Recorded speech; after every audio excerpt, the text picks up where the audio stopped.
I traded the jagged skyline of the city for the silent canopy of a Midwestern national park, thinking I was escaping death. I had looked into the barrel of a gunman's pistol in a dark alley and survived. I thought nothing in the woods could be more frightening than a man with nothing to lose. I was prepared for bears. I was prepared for the isolation. But I wasn't prepared for the unearthly. In the city, danger is loud and fierce. In the wilderness, danger is a silent, creeping rot that waits for the sun to dip below the horizon. My introduction to this new world began at the watchtower with Harry, a man whose skin looked like weathered parchment. He looked at his clipboard and called me Dick. I corrected him, telling him I go by Richard. He grumbled, crossing it out, blaming a colleague named Graham for the joke. Harry warned me that being a ranger took more than fresh legs. He asked why I didn't just take a desk job in town. I told him I loved nature, the beauty, the escape. He sighed, a heavy, hollow sound, and told me that Abigail would show me the ropes. But before I left, he gave me one final, chilling commandment. No whistling after dark, Richard. I laughed it off as I walked to Abigail's cabin. I figured it was just hazing for the new guy. When I met Abigail, she didn't join in the joke. She looked me in the eye and told me that if I wasn't scared of the forest, I wasn't a real ranger. She spoke of the Rook, something that wasn't a bear or a Sasquatch, but something from hell that hunted by sound. She claimed she had seen it a dozen times, a form cloaked in shadows that defied logic. I remained a skeptic, even as the sunsets became more ominous and the forest air grew thick with a tension I couldn't explain. 2 months in, the skepticism shattered. I found a tree on a remote trail. It wasn't just scratched, it was flayed. 90% of the bark was stripped away, revealing the pale, bone-like sapwood beneath. At the base sat a puddle of drying, dark blood. As I radioed Abigail, a wave of unnatural nausea hit me. The radio didn't just crackle, it shrieked. When Abigail arrived, her face was whiter than the sapwood. She didn't investigate. She didn't look for tracks. She simply whispered, "Back to the station, now." We retreated to the cabin, where we found Graham, the Joker, looking uncharacteristically somber. He had abandoned his tower, terrified because a female hiker he'd seen earlier hadn't clocked out. He feared the blood on the tree wasn't from an animal. As I stood by the window, watching the shadows of the trees stretch like reaching fingers, the two veterans argued in hushed, terrified tones. I realized then that they weren't crazy. They were survivors. And as the darkness fully reclaimed the woods, I realized the most terrifying truth of all. I hadn't escaped the city's danger. I had just moved to a place where the predator doesn't want your money. It wants your soul. The silence inside the cabin was heavier than the darkness outside. Graham and Abigail sat hunched over the radio, their eyes darting to the windows every time a branch scraped against the glass. I wanted to believe it was just the wind, but the way the cabin groaned felt like something was testing the structural integrity of the wood. Graham finally spoke, his voice a low, gravelly whisper, explaining that the no whistling rule wasn't just about sound. It was about intent. He claimed that whistling was a signal of human presence that the Rook interpreted as an invitation. I sat there, my heart hammering against my ribs, trying to reconcile my logical mind with the sheer terror radiating off these veterans. Just as I was about to speak, a long, low thud vibrated through the floorboards, coming from directly beneath the cabin. It wasn't an animal burrowing. It was a deliberate rhythmic pounding, as if something was mocking the heartbeat of the 3 terrified souls trapped above it. The next morning, the sun offered a false sense of security. Harry ordered us to do a sweep of the area where the blood tree was found, hoping to find any sign of the missing woman.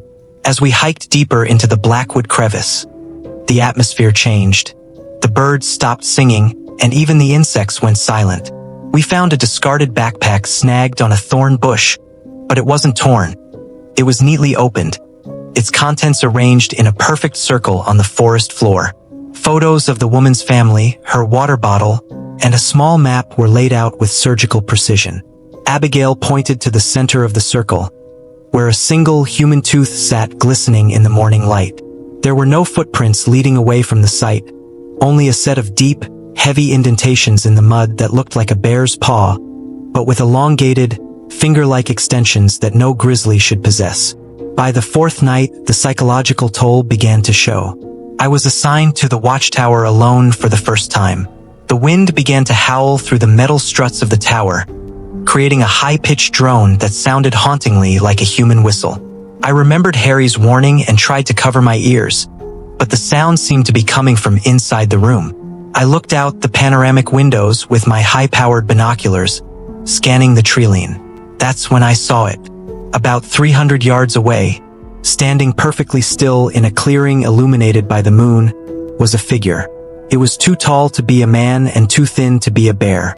It stood on two legs, its arms hanging down past its knees. It didn't move for 10 minutes, just stared up at my tower. Then, slowly, it raised a long, spindly limb and mimicked my own gesture. It covered its ears and began to sway in time with the whistling wind. I fled the tower at dawn and found Graham cleaning his service rifle in the equipment shed. His hands were shaking so violently the metal clattered.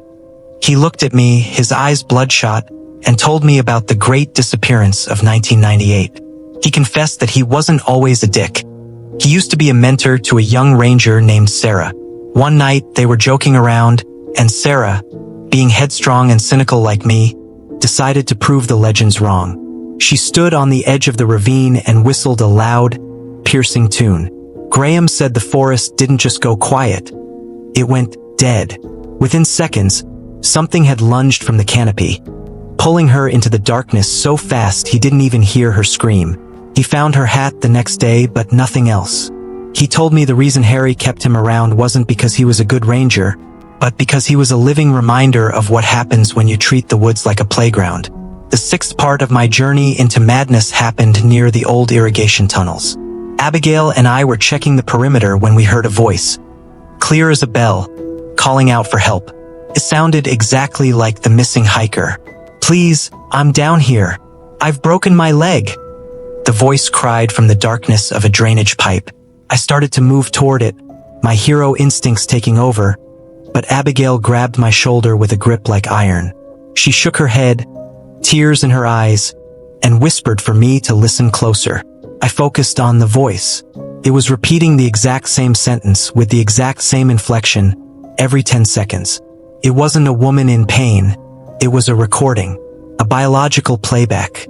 Between the cries for help, I heard a wet, clicking sound, like a predator trying to clear its throat of something it couldn't quite swallow. We backed away, and the voice suddenly shifted. It stopped crying and started laughing in my own father's voice. I returned to my living quarters, a small isolated cabin near the edge of the park, only to find my front door standing wide open. The locks hadn't been picked.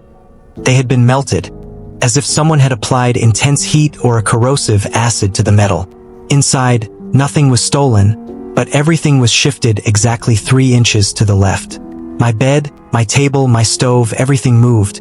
On my pillow sat a small pile of fresh, wet moss and a handful of berries that were known to be highly toxic to humans.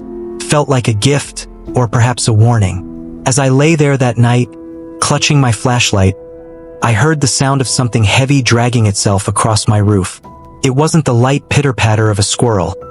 It was the slow, deliberate movement of something weighing hundreds of pounds, sniffing at the chimney, trying to find a way inside. Abigail took me to a hidden grove she called the Heart of the Rook. Here, the trees weren't just scratched. They were weeping a thick, black resin that smelled like ozone and old meat. She explained that the rangers who survive the longest are the ones who pay the toll. She took out a small knife and made a shallow cut in her palm, letting a few drops of blood fall into the black sap. She claimed that the entity wasn't just a monster, but a manifestation of the forest's hunger. If we gave it a little, it might not take everything. I watched in horror as the black sap began to move toward her blood, reaching out like tiny, obsidian tentacles. It consumed the red liquid in seconds and then turned toward me. I refused to participate, my city-bred logic still screaming that this was madness. But as we left the grove, I felt a cold, invisible hand brush against the back of my neck.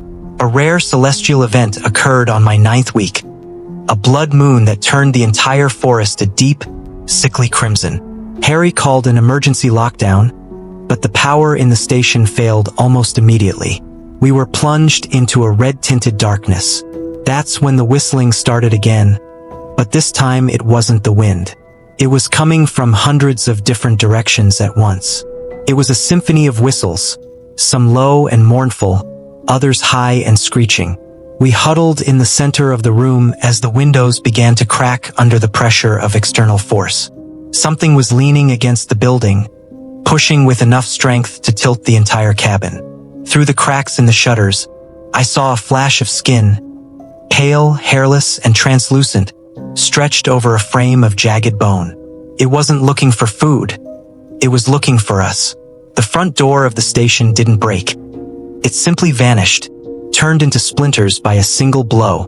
Graham screamed as a long, multi-jointed limb reached into the room. It was faster than a snake. It ignored Abigail and me, heading straight for Graham. He didn't even have time to fire his weapon. The limb wrapped around his waist and jerked him out into the red moonlight. We heard him calling our names, not in terror, but in a strange, hypnotic monotone, as if his mind had already been snapped. Harry yelled for us to run for the underground storm cellar. As we dove into the concrete bunker, I looked back one last time. I saw Graham standing in the clearing, surrounded by 3 of the creatures. They weren't eating him. They were standing in a circle and Graham was whistling. The same tune Sarah had whistled years ago, his eyes wide and empty. We spent the final hours of the night in the cellar, listening to the sound of Graham's whistle slowly fading into the distance. When the sun finally rose, Harry and Abigail looked 10 years older. We emerged to find the station completely intact, except for the missing door. There were no footprints, no blood, and no sign of a struggle. It was as if Graham had never existed.